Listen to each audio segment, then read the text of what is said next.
I'm Georgia, and this is 5 Minutes with Georgia May. My writing process depends. It depends on the day. It depends if I'm writing alone or writing with someone, and it depends what I'm writing. Usually I have an idea of the story of the song first. What's super fun and kind of scary is sometimes I'm in a dream and I'm on stage performing a song, and it's a new song, and it's like me playing a new song and singing it, but I'm writing it in real time. But then I wake up and I'm like, quickly record it, or I go to the piano and I like play it out. I find most of my ideas come when I let my mind wander. If I'm literally just daydreaming, or if you think too hard about it, I think it becomes inauthentic. Emma was written with the maestro Chris Collins, and I knew what I wanted the song to be about. I'd just been procrastinating writing it because it was very difficult the theme of it was really difficult for me to actually express. Being in the room with Chris was really such a blessing. It kind of, he just made me feel really comfortable, and he's such an amazing writer himself, and I kind of was able to get everything out that I wanted to get out. Yeah, it just kind of, it was like an afternoon when I was down at his place, and yeah, it was hectic.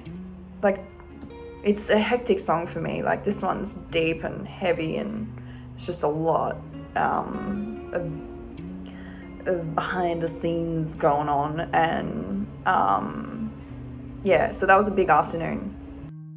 The story behind Emma, it is an onion, and there are many layers, and some of which I'm not going to expose because it's really that personal.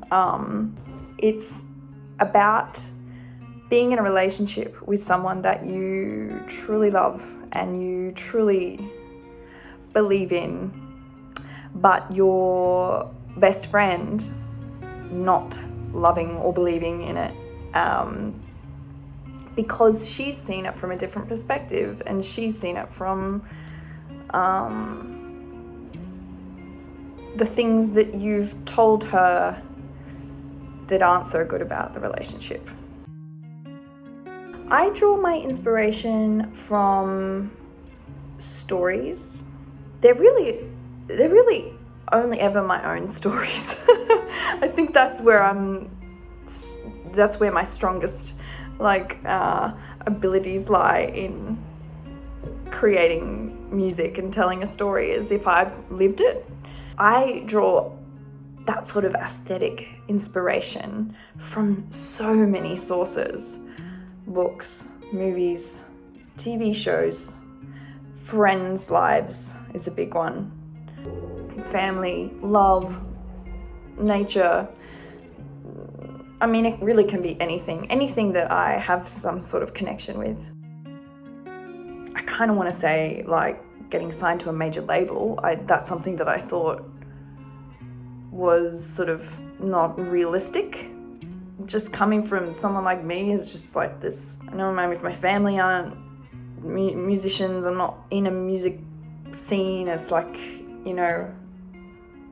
it was all very like self-made, and then to kind of get to that point, I was like, oh shoot. So I was very proud to get there, because it was something that I had kind of like gone on this quest as I wanted it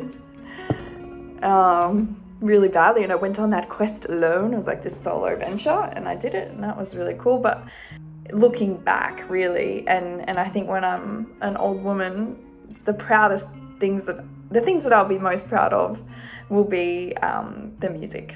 Creating songs like Emma, where it was hard for me and hard for the people that I wrote it about. But I did it, and at the end of the day, I think expressing yourself, your honest, truthful voice, no matter how difficult it can be sometimes, is something to be proud of. Bye.